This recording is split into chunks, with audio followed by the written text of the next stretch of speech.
wabarakatuh. Perkenalkan, nama saya Kurnia Maisaro, mahasiswa Pendidikan Bahasa dan Sastra Indonesia, Universitas Islam Majapahit. Pada video kali ini kita akan membahas mengenai materi interferensi dan integrasi. Yang akan kita bahas di sini adalah meliputi ada pengertian dari interferensi dan integrasi, ada jenis-jenis interferensi, dan juga akibat positif juga negatif dari interferensi. Langsung saja, yang pertama kita akan membahas mengenai pengertian dari interferensi. Apakah yang dimaksud dengan interferensi? Interferensi adalah kekacauan pemakaian bahasa akibat pengaruh bahasa 1 atau B1 dalam penggunaan bahasa 2 atau sebaliknya. Interferensi juga bisa diartikan dengan fenomena kebahasaan yang melakukan percampuran bahasa yang timbul akibat adanya kemampuan bilingualisme pada diri penutur.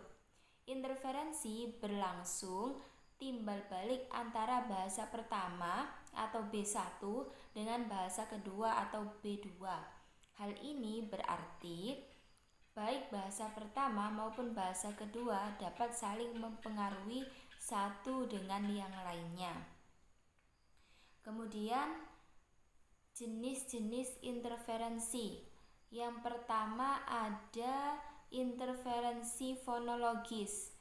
Yang dimaksud dengan interferensi fonologis adalah pengaruh B1 dengan B2 atau sebaliknya dalam bentuk produksi bunyi bahasa atau pengucapan.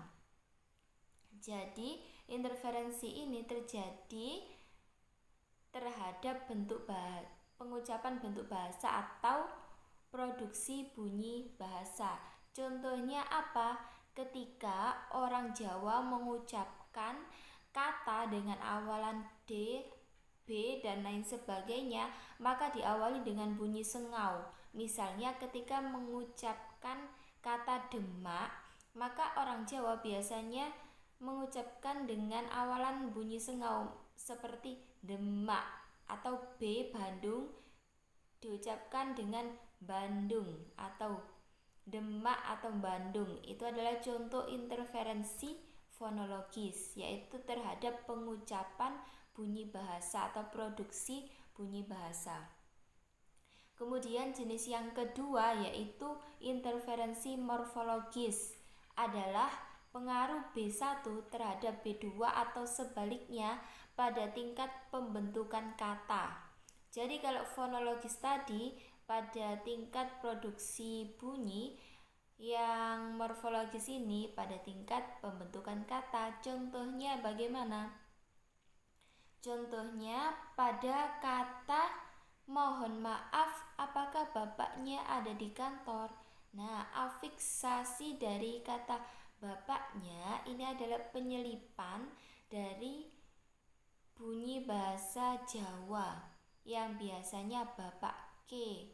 Nah, pada kalimat ini ditambahkan mohon maaf, apakah bapaknya ada di kantor? Nah, padahal ketika bahasa Indonesia hal tersebut bukanlah hal yang wajar. Itu adalah interferensi dari bahasa Jawa. Yang pada bahasa Jawa biasanya bapak ke.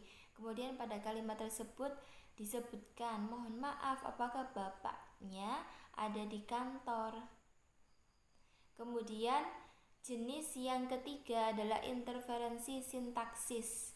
Yang dimaksud di sini adalah pengaruh B1 terhadap B2 atau sebaliknya pada tingkat penyusunan kalimat. Misalnya pada kalimat bahasa Inggris, can you speak English? Kemudian dijawab dengan yes, little. Nah, yes, little itu adalah interferensi dari bahasa Jawa atau bahasa Indonesia. Maksudnya, ya, bisa dikit-dikit gitu. Dan jenis interferensi yang terakhir yaitu interferensi leksikon. Yang dimaksud di sini adalah penyisipan kata dari B1 dalam penggunaan B2 atau sebaliknya. Contohnya pada kalimat kamu tahu nggak sih Ana mau merit kapan? Nah, kata merit disisipkan dari bahasa Inggris ke bahasa Indonesia. Pada kalimat tersebut ya, saya ulangi lagi. Kamu tahu nggak sih Ana mau merit kapan? Nah, itu tadi kan kalimatnya berbahasa Indonesia. Tapi pada kata merit itu adalah bahasa Inggris yang disisipkan ke dalam kalimat bahasa Indonesia. Itu tadi 4 jenis dari interferensi.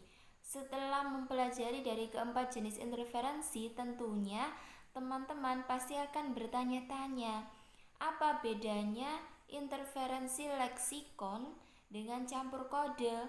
Bukannya sama-sama penyisipan kata. Nah, menurut Abdul Chair, keduanya dapat disebut interferensi maupun campur kode.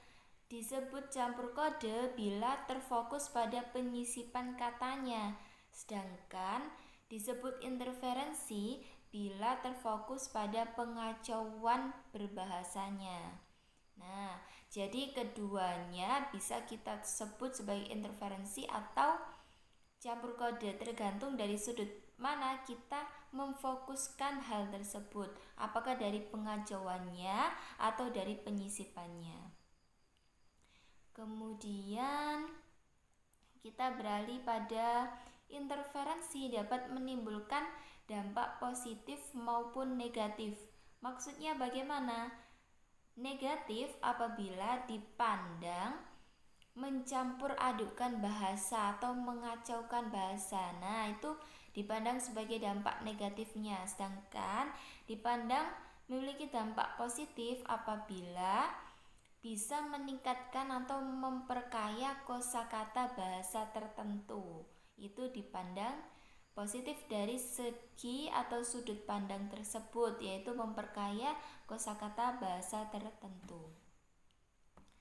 Kemudian ketika kita menyepakati unsur-unsur asing yang awalnya adalah bentuk kekacauan atau kekeliruan menjadi bagian dari bahasa yang bersangkutan, itulah yang disebut dengan integrasi. Jadi integrasi itu apa maksudnya? Integrasi adalah bentuk penyatuan unsur-unsur bahasa asing atau bahasa daerah ke dalam satu sistem berbahasa, sehingga yang awalnya unsur-unsur itu asing sudah menjadi bagian dari khasanah kebahasaan bahasa tersebut. Misalnya ada suatu kata yang awalnya itu adalah berasal dari bahasa asing, kemudian karena lama kita pakai, lama kita gunakan dalam berbahasa sehari-hari, maka kata yang awalnya asing itu menjadi kata yang biasa kita ucapkan dalam bahasa kita sehari-hari. Misalnya, kata tersebut berasal dari B1, kita menggunakan B2. Karena kata dari B1 itu terbiasa kita gunakan, maka kata tersebut sudah menjadi kata yang tidak asing lagi di dalam bahasa B2 kita. Nah, itu yang dimaksud sebagai proses integrasi.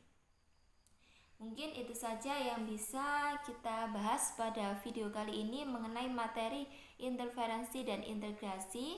Semoga mudah difahami dan membawa manfaat bagi kita semua. Kurang lebihnya mohon maaf.